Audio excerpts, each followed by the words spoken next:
did you know you were sick? Did you feel off or? No. Well, I knew that. So it was in February, so it was like flu season-ish, And Yeah. I have 2 roommates. I'm in college where everybody's having fun. I'm in intramural sports. I'm in a fraternity.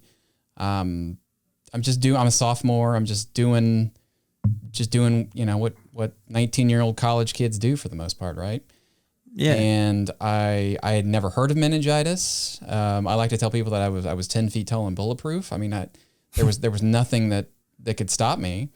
And I mean, I went to the doctor. I was a well, kid. I didn't have any issues or any other medical things. I didn't have anything. I was normal, about as normal as you can get. And then I felt like I was prone to like sinus infections and things from time to time, right? So I kind of felt like I was getting a sinus infection. I kind of felt run down. I mean, I just played a basketball game, and I came home. I took some like sinus medicine and went to bed. And then a few hours later, in the middle of the night, I woke up, and I mean, I was violently ill. Wow. And this is where it was more of an indication to me that this is probably the flu.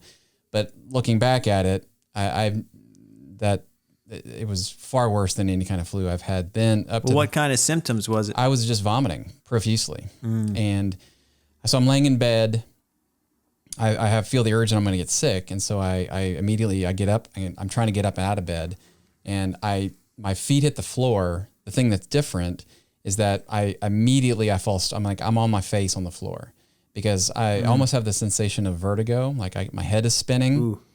And I wasn't I hit the floor with my feet, and I was expecting to go to the bathroom and get sick, but I hit the floor, my feet, and then the rest of my body. I'm like face down on the floor of my bedroom. And so that seemed very odd to me, but the more pressing issue I had was all this stuff I was about to get rid of. So I grab a trash can and go to town on that. And, it was a sickness like I had never felt before. Yeah. And with hindsight now, haven't felt ever since. I mean, I've had the flu since, and it wasn't that. But meningitis is often mistaken for other things. And really the only way to detect meningitis, it goes misdiagnosed often, because really the only way to detect it is through a lumbar puncture, which is also called a spinal tap. Wow. So it's very hard to detect. There are some visual cues that you have it as well. You'll get purple spots on your body, on the body. They'll be like these weird, but I didn't have any of those. Okay. That's when you start seeing the purple spots, that's when things are getting really bad. Oftentimes there's amputations that occur, because what happens is it gets into the bloodstream and it stops circulation, and it goes to the extremities first. So, like on my podcast, I've talked to people who have lost fingers and toes, hands, legs, arms. It's wicked, and it's wicked before you even know what it is. And for me, by the grace of God, I had passed out on the floor of my bedroom.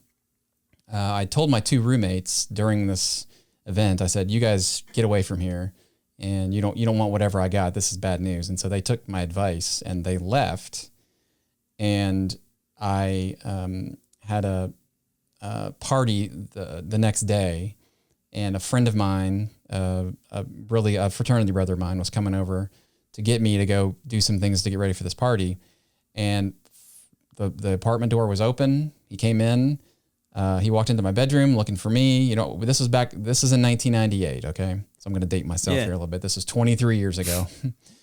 We didn't have cell phones. So you made an appointment with somebody to be somewhere at whatever time. And that's just what you did, right? You didn't change it because you couldn't text them and tell them I'm going to be late or I'm going to be early or whatever.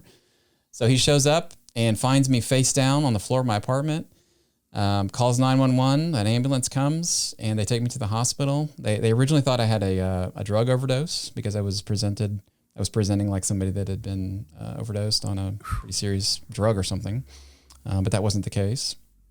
And after probably about an hour or 2 of trying to diagnose me, they got the results of the spinal tap, and there it is, meningitis. So they immediately started treating me, and that's really what saved my life. So had my roommate, my friend not come over, and had they not diagnosed me sooner, we wouldn't be podcasting tonight. So Wow. there's a few times in there where things really could have ended for me. And there's a lot of other really unique parts of the story. I'm actually in the process of writing a book and talking about it. So there's some really cool things that happen and some just miraculous things that happen that I think are worth talking about and telling people about. So I think it's a pretty good story, but it did take my vision.